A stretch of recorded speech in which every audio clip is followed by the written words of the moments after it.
bildiğiniz gibi Hüdapar olarak yeni kurulmuş bir partiyiz. Siyasete yeni girmiş bulunmaktayız. Bu amaçla hızlı bir şekilde teşkilatlarımızı kuruyoruz.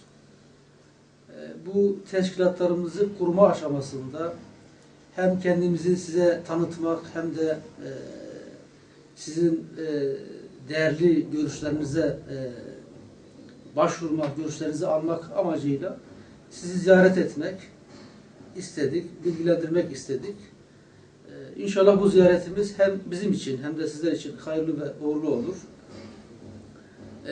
Biz Hüdapar olarak dediğimiz gibi yani siyasete yeni bir renk katmak istiyoruz. Siyasette farklı bir anlayışla ortaya çıkmak istiyoruz. Parti programımızda kendi amaçlarımızla ilgili ilkelerimiz var. Bunları programımızdan bir örneğini size de bırakıyoruz. Ancak inşallah çoğunlukla pratikte partimizin programını anlatarak insanlara gideceğiz, insanlara anlatacağız.